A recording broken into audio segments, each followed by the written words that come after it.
This is Ingrid Jacks with the Detroit News, and I'm joined today by former Detroit City Councilwoman Sheila Cockrel. Sheila, thanks for being here. My pleasure, Ingrid. Look forward to the conversation. Great.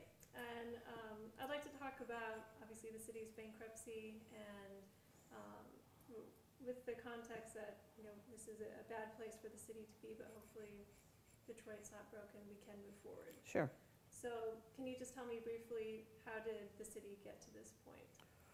Well, I think it's important that the whole story get told. There's been a sort of undue emphasis on, in one sense, undue emphasis on the notion of corruption and incompetence.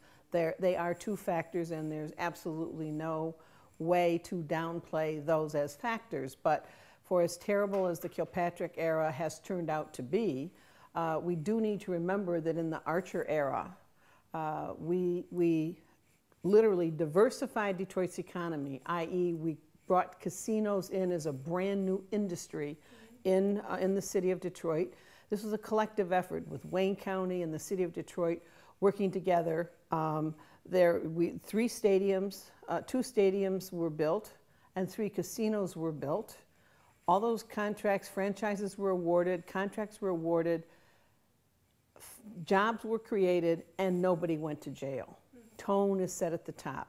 So I think that's an important part. But in terms of the long-term story, really, I believe the pattern of disinvestment in the city and deindustrialization begins in the 50s. We're a city of 1.8 million. When the first 200,000 people left, Time magazine on October 27th, 1961, declared that Detroit's decline was significant and unstoppable. So that tells me that literally captains of industry and government, state and local, knew that there was a set of issues that go back to that period. That's when the tax base, which is what you need to run a government, you have to have tax base to create revenues to run a city. Obviously, a big problem within the city is the loss of its middle class base. Yes. What can Detroit do to start attracting those families, those folks back into the city when crime rates are still high, when the quality of schools isn't where it should be? How do we address that? Sure. Well, those are the two key issues, I believe, for making the perception of the city safe for people. But as important, choices have to be made that result in people being able to make an economic case to live in Detroit. One of the most important things that means needs to be addressed is insurance rates in the city. This is a state issue. This is not just a Detroit issue. It's so bad that I think we can now literally talk about, particularly car insurance, is now at the rates in Detroit are so disproportionate to the rest of the state that it has now become a kind of a poll tax. It disincentivizes people from maintaining their voting address in the city of Detroit, and people, particularly the younger group of folks who are coming home in many cases and who are coming to the city, if they have a suburban family address, people are keeping their address in the suburbs. Why wouldn't they? And yes, I mean, I can't get mad at somebody for doing that. On the other hand, having lived here my entire life and paid the rates, I kind of understand the notion that says if you sign up for the whole mess. But still, that shouldn't have to be a choice that people make. So I think this is a huge issue that there needs to be region and statewide participation in figuring out a way to make insurance rates not a disincentive for people moving into the city, and not certainly a disincentive to keep people from voting.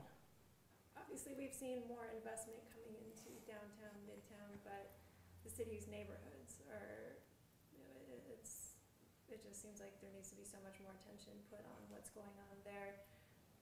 What can leaders now, what can future leaders of the city do to address the city's neighborhoods? Well, my sense is that people who come out of today's, or out of the election process, and are on the ballot in November. Every single candidate running for, whether in Detroit Police Commission, City Council, or Mayor, should be expected by Detroit voters to be able to answer very specifically. There's 3 areas that this is the foundation for being able to improve the city's delivery system and its ability, and improve that. What are your strategies to increase revenues? What are your strategies to contain costs? And what is your agenda to deal with the structural deficit and debt management? That post bankruptcy. Those are the first set of things that every single voter has the right to expect that anybody who's standing for office to be able to offer you their point of view. Because what we need to know is that post-bankruptcy, the people who are in charge are actually going to be able to operate in this post-bankruptcy environment, which is going to be nothing like the environment of City Hall and of the government in the past. So I think that's a really important set of issues that they should be the sort of the linchpins that folks look to folks who are running and say, okay, what are you going to do here, and how are you different than or the same as, the person who's running against you. Okay, we know that obviously the city's still under an emergency manager. When this new crop of leaders comes in November, what can they do to prepare themselves to make that transition into running the city? People should make a concerted effort to seek out training on effective public policy generation, public policy work. It's important to know the issues.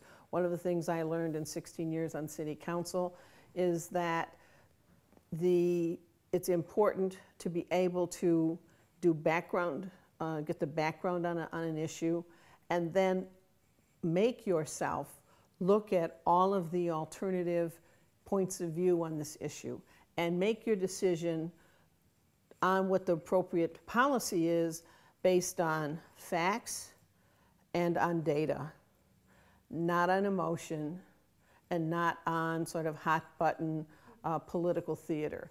If you do that as a newly elected person and set that as your style and the style of the council, say, and a style of a mayor's office going forward, out of that democratic process, and I'm not saying everybody comes to the same conclusion. What makes a democracy work is that there is a diversity of opinion, there's respect for that diversity, but that in that process of the struggle, if you will, between different ideas, the best public policy does emerge and does prevail in the process of the voting, the democratic vote. So I think those would be important things. And there are lots of people out here. There's the Michigan Municipal League. There's the Institute for Local Government at U of M Dearborn. Wayne State has done, last time, does major trainings for people who are, who win with city council. But the period between November and January should be devoted to getting up to speed. And it's even more important this time around because you have to learn bankruptcy, and you're going to have to learn the restructuring agenda that will be really, I think by that time, really fully engaged for with the restructuring of the service delivery system. So there's a big opportunity and a big learning curve.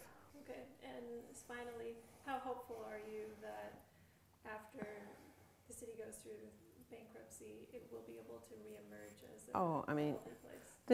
This is an iconic city. It is essentially a city, a working class city, a city of families, of people who have a sense of family, of neighborhood, of community, who are part of this of an iconic identity. And I have total confidence, and in spite of the sort of latest contretemps with this Wall Street Journal article, Mr. Orr has earned the confidence of I believe many Detroiters, certainly not all, but many Detroiters, that he is the right person to get the financial house in order and get the train moving out of the station on the restructuring of service delivery. But for it to hold, for it to work, that restructuring has to be owned by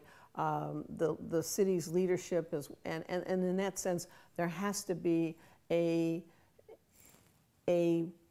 reshaping of the political culture. And I think that's going to be a very important part of what we unfold after the November election. Okay. Well, thank you so much for coming in. My pleasure.